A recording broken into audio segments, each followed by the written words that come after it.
Sértően a tények kevésbé sértőek, mint amit a tényekkel kapcsolatban értelmezésképp hozzábígyeztenek. Hát vegyük azért sorra. Hát nem túl korszerű az a felfogás, hogy szocialista, materialista. Hát legalábbis nincs divatban. Nincs divatban.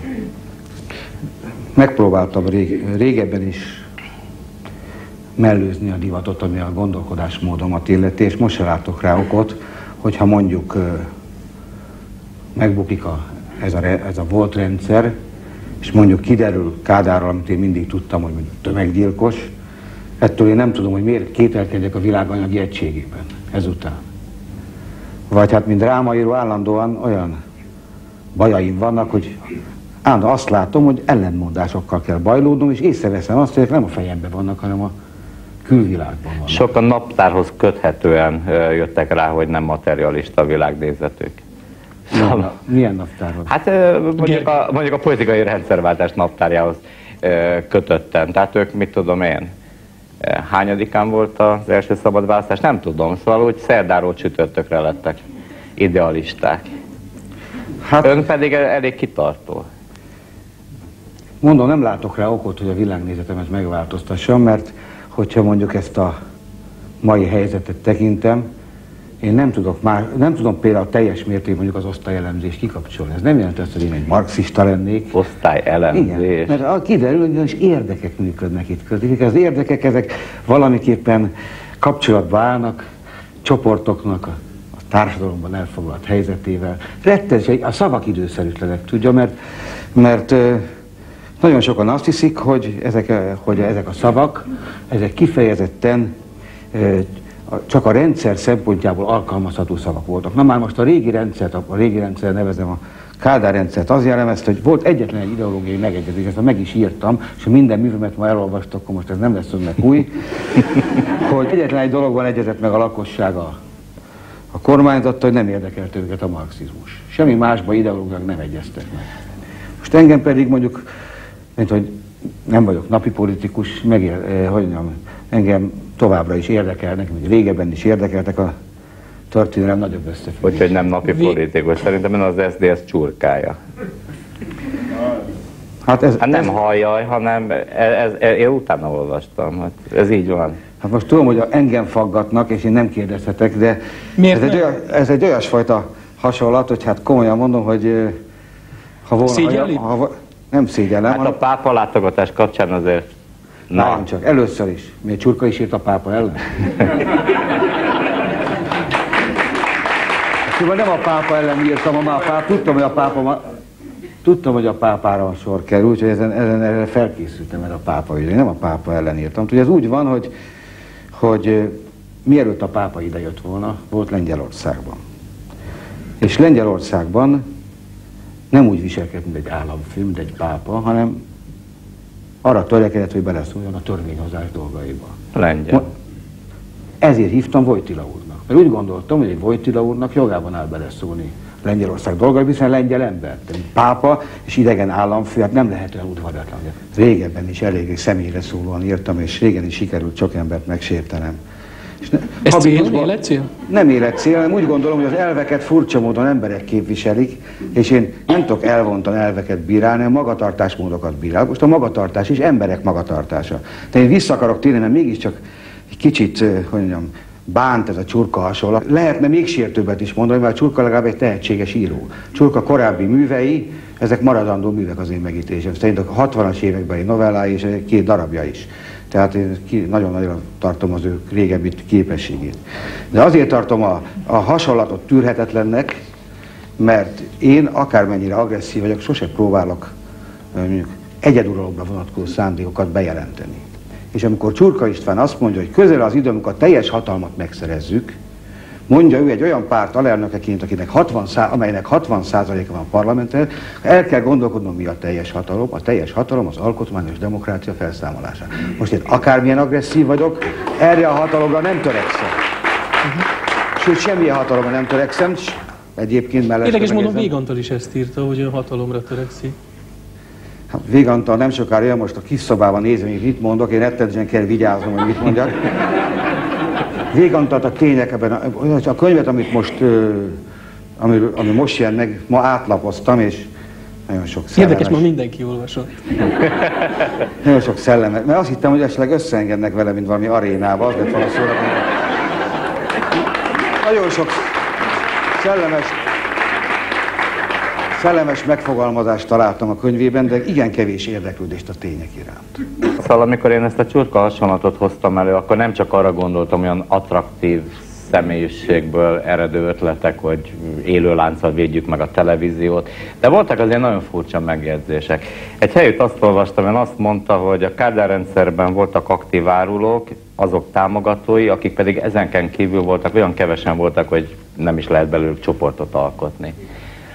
Én tudom, hogy önnek minden erkölcsi alapja erre megvan, börtönben ült, minden más, de hát ez azért valahol egészen elkeserítően pessimista megítélése a magyar népnek. Zimányi Tibor egy helyütt azt mondja, hogy hadd találjam már meg. Kedves Pistám, hogy juthattál el ilyen olcsó demagóg hangvételig? A megszólításból eljövő fraternális hang, ez nagyon jól esik nekem, de... Hát egy zárkába ültünk, úgyhogy... Ő megengedheti magának feltétlenül. Na most én azt hiszem, hogy a kérdésben van két szó, amelyet nem kellett volna ebből az összefüggésben elhangzani a magyar népnek. Mert amikor én politizálókról beszélek, akkor nem a magyar nép, nem azokról beszélek, munkásokról és parasztokról, akik meg kellett élni, hanem azokról, akinek a termelési ága az ideológia, az értelmiségről. Én soha nem vettem rossz néven, hogy a munkások nem lázadtak fel, hogy a parasztok nem lázadtak fel, sőt azt se veszem rossz néven, hogy az értelmiség nem látszott fel. Azt már kicsit furcsának tartom, hogy mondjuk felelősségre akarnak vonni főbűnösöket, akiknek, hogy mondjam, mondjuk az értelmiség 80%-a tette a szépet 30 évig. Mert úgy gondolom, hogy azok tényleg főbűnösök, pláne főbejáró bűnösök, akkor azok, akik tették a szépet, azok legalábbis cinkos társak. Ön is kezet fogott, maga megírta, kezet fogott acéllal, kardossal. Ilyen értelemben én hát akkor hol a határvonal? Ja, hogy ön is beletartozik ebbe? Nem, a határvonal azért meg ott van, hogy egy sort nem írtam le az óhajukra, sőt, egy kellemes sort sem írtam le a rendszerre. Mit kezdjek Németh Lászlóval, I. és Gyulával, többiekkel? Mit kezdjek velük? A többiek, ne haragudjon, a többiek úgy írtak le rendelésre? Mert ezzel, amit most mondod, hogy... Az ő vezérük őket belsejükből vezérelte, még pedig abban az irányban jóban legyenek a hatalommal és kibéküljenek vele. Nem mindenkire vonatkozik el, nagyon-nagyon sok emberre. Én nem ítélem el. Hát Németh Lászlót persze elítélem, de nem azért, mert jóban volt acéllal később, az mindenki jóban volt, Déri is jóban volt, Örkény is jóban volt, hanem azért az 58-as pohárköszöntőért, amit én a Rabújságban olvastam, és ahol azt mertem mondani, hogy ő volt az egyetlen magyar író, Moszkvában mondta ezt 58. október 23-án. Ő volt az egyetlen magyar író, aki nem polgári demokráciát akart, és aki nem úszított a szovjet nép ellen. Na már most ezt nem kell mondani, mert ebben az esetben mi mindnyáján joggal ültünk, és nem csak mi ültünk joggal, hanem mindenki mást is le kellett volna csukni. Ez nem volt bizony nagyon szép tőle, de hát ő hajlott sokszor a túlzásokra, 43 tájt is voltak túlzó megjegyzése. Ez a megjegyzés a Németh Lászlóról megint egy picit elkedvetlenít, mert azt mondom, amit akar, csak én előre tudom, hogy ez a megjegyzése megint egy rakás embert meg fog bántani. Előre tudom, még egyszer mondom, hogy megint indulatokat kell. Baj az?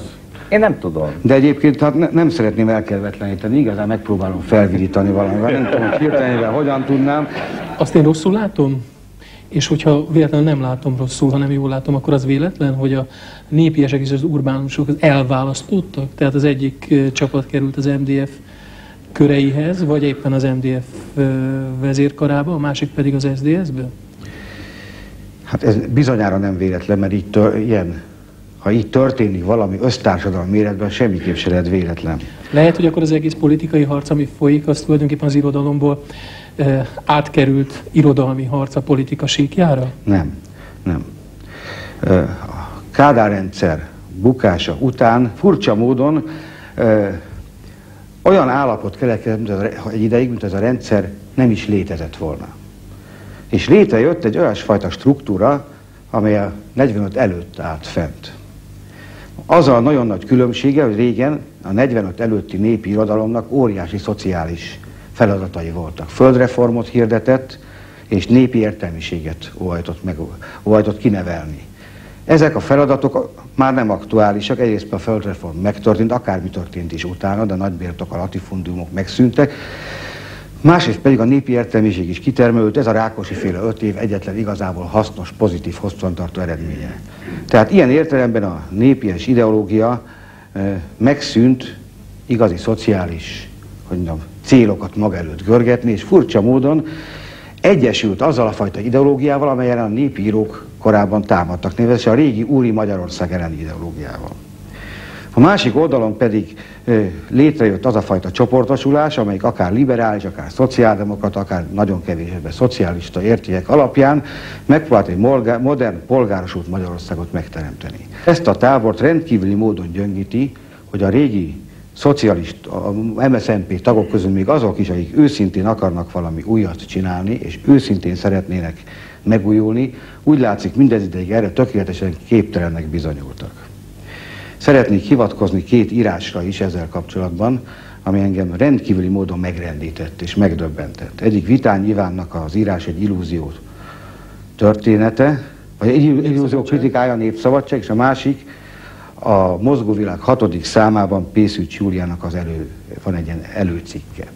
Mind a 2 cikknek a következő az alapvetése. Még annyit el kell mondanom hozzá, hogy a Mozgó világban megjelent egy beszélgetés is, mert Mihancsik Zsófia készített Vitány Ivánnal, Tamás Gáspár Miklóssal és velem, és ebben én úgy éreztem, és később Tamás Gáspár Miklós, hogy meg kell indokolnunk, hogy miért állunk mi szóba egyáltalán a mozgó világgal, amelyik ezt a hihetetlen árulást, most is ezt mondom, 80-as évek elején elkövette ez a szerkesztőség. Attól, hogy most szóba állunk, mert most más frontok vannak, ez nem jelenti azt, hogy nekem kényszerítve legyek arra, hogy régi döntéseket, amelyeket amorálisnak tartok, most ezentúl morálisnak kezeljek. Felhoztam egy példát Bajdzsi Zsilinszkijét, attól, hogy Bajdzsi Zsilinszky a németellenes ellenállás hőse lett, és a legnagyobb tisztelettel gondolok rá ebben a minőségében, sem egyáltalán nem tette jóvá, hogy Jáhim Andrást valaha megölte, vagy antiszemita újságíró volt a 20-as évek elején, és így tovább. A koncepció a Vitánnak és a Pészűcsnek az, hogy minthogy ez a helyzet állt elő, hogy egyik oldalt van a régi úri Magyarország, a másik oldalt van ez a polgárosult, tehát mi helytelenül járunk el, ha elítéljük az ő akkori döntéseiket. Ennek az acéllal, meg a párt, a kommunista párttal együttműködő és most a reform útja haladóknak. Nekem meg az a véleményem, hogy ez a döntés akkor is rettenetesen rossz volt, a baloldal hitele ma azért olyan alacsony, mert ez a döntést akkor meghozták és most is védik. Most azt hiszem, hogy Eszterházy Pétert idézem, hogy a legrosszabb plurális demokrácia is jobb, mint a legjobb egypártrendszer. Tehát ha nem ebből a kiindulópontból indulnak el, nem lehet velük tovább együttműködni. Ez a nagy probléma. Ugye 1986-ban az ön lakásán volt egy találkozó, ahol ott volt Fürr Lajos, ott volt Lezsák Sándor, Kisgyé Csaba, de Csóri és Csurka már nem voltak ott. Tehát eleve látszott az, hogy önök soha nem is kerülhetnek egy platformra. Akkor az ellenzék még látszólag egységes volt, de az írók már akkor sem voltak egységesek. Ennek nem ez volt az oka. Korábban együttműködtünk, ugye a Bíbó emlékkönyvet is az ellenzék 2 szárny együtt szerkesztette, és volt egy egész sereg a Monori találkozó, ahol együtt voltunk. Ennek egyszerűen az volt az oka, hogy előtte volt az Írószövetségi Közgyűlés, és Csóri és Csurka úgy vélték, hogy túl élesen ütköztek a hatalommal, és nem akarják a hatalmat még egyszer felingerelni azáltal, hogy eljönnek az én lakásomra. És ennek egyszerűen ez az oka, elküldték a barátaikat, elfbarátaikat. Tehát ők ezzel akarták leérezni, hogy azért lélekben azért velünk vannak. Az előbb volt egy Eszterházy idézetem, ami ugye úgy szólt, hogy a legrosszabb plurális rendszer és jobb a legjobb egypártrendszernél. Ön meg azt mondta, hogy a legjobb MDF-nél is jobb a legrosszabb SZDSZ. Hogy mondta pont, hogy így mondta? Nem emlékszem rá. Dehogy nem. De holtig tanul. Mindjárt majd kikeresem, de van még egy ötletem. Megvan egyébként, mindjárt meg lesz. Nem, meg lesz. 1947-ben volt egy választás, és ugyanaz a nemzeti keresztény konzervatív kurzus nyert akkor 47-ben az utolsó szabad választáson, amelyik most nyert. És amíg kikeresem az idézetet, addig az érdekelne, hogy miért akkora meglepetés az ön számára, hogy ezt a 40-valahány éves tragikus kitérőt úgy folytatják, ahogy annak idején megszakasztották. 1857-ben, 56-ban halálos ágyán Heine írt egy cikket arról, hogy hát a kommunisták hatalomra jönnek, borzalmas lesz. Ezek a dalok könyvéből zacskót sodornak, és ebbe a zacskóba fogják árulni a öreg néniknek a dohányt, meg a cukorkát. De mondja Heine, legalább ezekkel a germán keresztény barmokkal ezekkel végeznek. Ezt mondja Heine, nem én, Heine mondja. Tehát azt remélte, hogy az ősi rettenetes reakció, ami a Németországban aztán egész Hitlerig vezetett, amit ő persze nem láthatott még, ennek legalább a kommunisták véget vetnek. Most bennem is volt olyan illúzió, ez a 40 év, nem éppen a Rákosi dicső országlása és a Kádár országlása, hanem egyszerűen az, hogy másfajta szellemi hatások érik az embereket, másfajta illemszabályok közé kerül. Valamiképpen mégis civilizálódik, nem csak azért, mert ez a rendszer van, egyáltalán az a világ. Miért nem gondolja, hogy a könnyebb kitörés irányát választotta a nemzet? Hát két alapvetően elfojtott érzés volt. Az egyik a nemzeti érzés, a másik pedig az önnek ezek szerint szimpatikusabb, emberi jogi alapon álló liberális eszmerendszer iránti kitérés. De hát a gyökerek és a megalapozottság inkább a népi nemzeti irányba mutathatott, nem? Hát, az ember hajlik arra, hogy a tényeket utólag a szükségszerűség sugárkoszorújával díszítse. Mint hogy valóban ők nyerték a választást, tehát ezt lehet mondani, hogy ez szükségszerű dolog volt. És lehet, hogy valóban az is volt, nem akarok ebben állást foglalni, kétségtelen megnyerték a választást. Így módon alkalmuk nyílt arra, hogy megmutassák, hogy mit tudnak. Megtaláltam egyébként az idézetet. Így szól, az MDF-es szemben a legrosszabb SZDSZ is alternatíva. Ezt én nem mondtam szó szerint így. Ha nem? Én a következőt mondtam, egész más összefüggésben. Megkérdezték egy cikkem után, amelyben nagyon élesen bíráltam az SZDSZ-t, melynek politikájával sokszor nem értek egyet, és megkérdezték tőlem, hogy miért nem lépek akkor ki. És akkor azt mondtam, hogy ellenfeleink mérhetetlen silánysága nem teszi lehetővé a számomra. Volt egy interjúja. Az új hölgyfutár védelmében egy nyilatkozatot köröztek aláírásra. És nagyon-nagyon kiakadt azon, hogy önnel nem iratták alá. Ez csak Heinéről és a germánokról jut eszembe. Tényleg nem akartam szóba hozni, de ön hozta szóba. De hát én nem hoztam szóba, de hát miért nem akartam volna szóba hozni? Hát én egyszer valamit megírok, azért írom meg, hogy, semmi baj. Hogy ezt tudják az emberek, nem? Jó. Igen, Beszéljünk akkor róla. A labbetiltásával szemben indult egy kezdeményezés. Önhöz nem vitték el, hogy nem igénylik az aláírását, és ön ezen kiakadt. Hát nem mondták, hogy nem igénylik, de az a meggondolás volt, hogy az volt a meggondolásuk, hogy a zsidó származások ne írják ezt alá, vagy kevesen írják ezt alá, mert ebben az esetben az egész aláírást rossz hírbe kerül. Na most én úgy gondolom, hogy mindenki magának intézel, hogy hova tartozik. Én nekem azt mondtam egyszer egyébként Csóri Sándornak, hogy életemben csak akkor szokott eszembe jutni a zsidó származás, amikor éppen el akarnak gázosítani, különben nem szokott eszembe jutni. Semmilyen ilyen jellegű kötöttségem nincs. Úgy gondolom, hogy például csak egy példát említsek, nagyon-nagyon nagy mértékben undorodom Izrael Palesztinával kapcsolatos politikájától. És abszurdnak találom, hogy Izrael az egyetlen állam, ahol a Nürnbergi törvényekhez hasonlóan nem ismerik el a zsidónak nem zsidóval való házasságát. Szóval egy csomó, de én abszolút nem vagyok ilyen szempontból elfogult, tehát elvárom, hogy emberi jogi kérdésekben ne azt nézzék, hogy ki volt a nagypapám vagy a nagymamám, hanem azt nézzék, hogy vajon milyen ember vagyok, hogy vajon ezt támogatom-e vagy nem. Hogy a fenébe lehet demokráciáról beszélni, ha bizonyos elementáris emberjogi problémákban az állampolgárokat megszűrik a származásuk szerint, hogy hozzászólhat-e vagy nem. Az embernek az a benyomása, hogy a mondandóját a vehemenciájával akarja súlyosbítani, tehát támadási felületet ad. Ott volt például a csőcselék kifejezés. Tudom, hogy nem így mondta, úgy mondta, hogy csőcselék mentalitású tömeg. De hát ez végül is a csőcselék volt, ezt lehetett volna másképp is meg olyan jól elmondta, hogy Wojtyla polgártárs ebben Lengyelországban, de a kondomot összehozni a pápával egy versben azért... Hát miért nem? Mind a kettő emberi dolog. A pápa is emberi dolog, a kondom is. Miért ne hozhatnám össze? Vannak olyasfajta típusok, figurák, lehet, hogy ezekre nincs annyira szükség nagy tömegben, de néhányra talán mégis szükség van, aki az embereket éppen arra kényszeríti rá, hogy felháborodjanak, és a felháborodás folytán esetleg végig gondolják, amit eddig gondoltak. Mert mondhatta volna ezt szebben is, hogy nem mondtam, hogy csőcserék, hanem mondhattam volna, hogy olyan emberek, akiket olyasfajta hangulatok befolyásolnak, amelyek olyan tömegakciókra ragadtatják őket. Kit érdekel? Igen, való igaz, mondhatta volna így is, de... Kit érdekel? És akkor lehet, hogy tényleg nincs olyan hatása, de ezzel önmagát árazza be, vagy helyezi el egy poszton, amit lehet, hogy később megbán. Nem, ezt önök bánják meg, én nem bánom meg. Én egyáltalán nem bánom, én teljesen tudatosan csinálom ezt.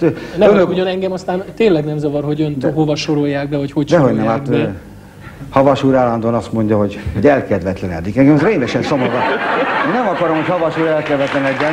Én tényleg nem azért csinálom.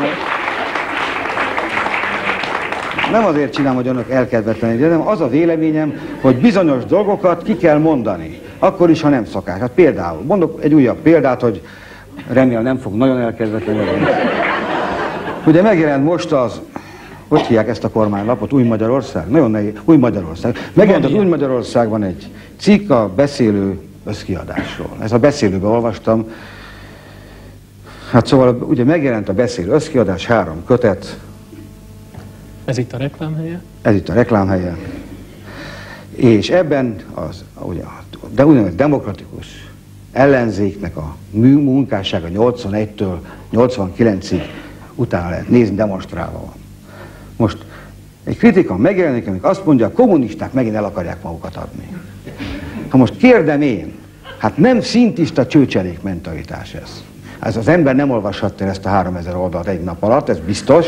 Arról van szó, hogy rossz hírbe keverni az a nagyon kevés embert, aki saját névvel is nyíltan vállalta azt, hogy felmondja a konszenzust, felmondja a Kádárral kötött általános, hallgatólagos megegyezést, és ezért, hát nem mondom azt, hogy bármelyikünket is felakasztottak volna, sajnos ez nem sikerült, tehát nem tudunk hősökké válni, de mégis bizonyos kockázatokat vállaltunk. Most erre azt mondják, hogy mi azok az emberek, akik lapultak többnyire, nem tudom, ki, aki ezt írtanak a nevét, rögtön óvatosságból elfelejtettem, de nem vagyok meg a győző, hogy nagy hős nem volt.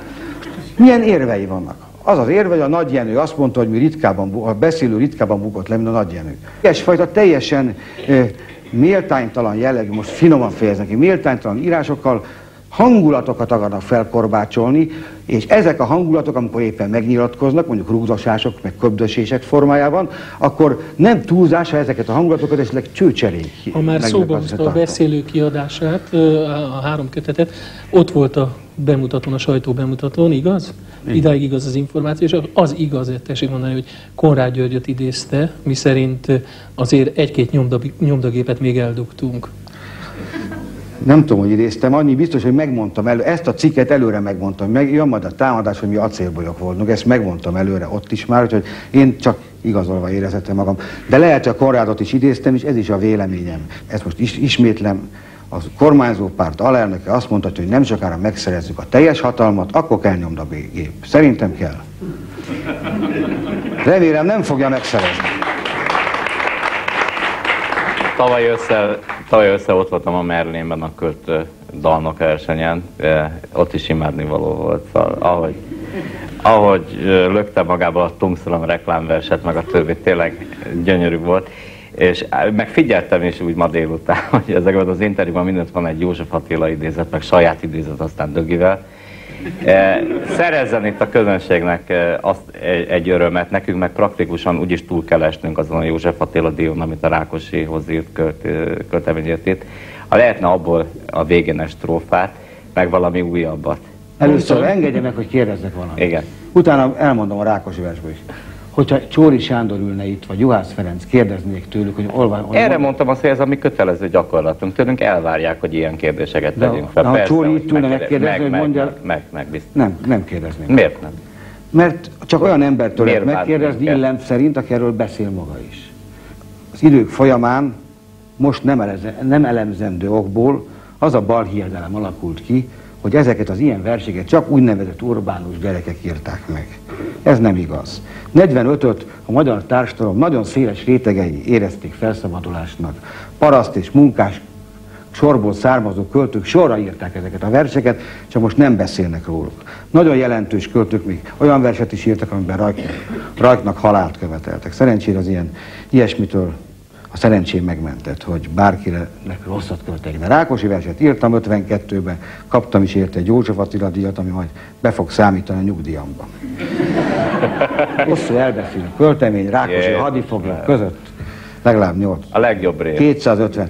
Vezess apánk, és úgy zeng, úgy visszhangzik hazánk, mint akkor ott az erdők, kik hallották szavát. Hölgyeim és uraim, ilyen rossz rímet se írtam le azóta, nem mondjam be. De, hogy mondjam, nem az a baj, ha az ember megír egy ilyen verset, az elég nagy baj persze, az a baj, ha nem tudja feldolgozni. És én úgy gondolom, hogy már nem musicalé. Musicalé is a legjobb volna, hogy el tudok képzelni ilyen börtönudvarbeli musical, mert például Angyal István barátom hányszor meglátott a börtönudvaron, mindig apu-apukámmal köszön nekem a vezes apágra utalva, és én kifejezetten olyankor egy ilyen táncos mozdulatot is tettem, úgyhogy el tudom képzelni magamat egy ilyen musicalbe. Rákosit el is tudnám játszani némelyest. Úgy gondolom, utólag nagyon bánnám, bármilyen vicces, ha ezt a verset nem írtam volna meg. Börtönbe se jutottam volna, mert ezt a verset akartam jóvá tenni. Ha nem jutok börtönbe, nem lesz belőlem író.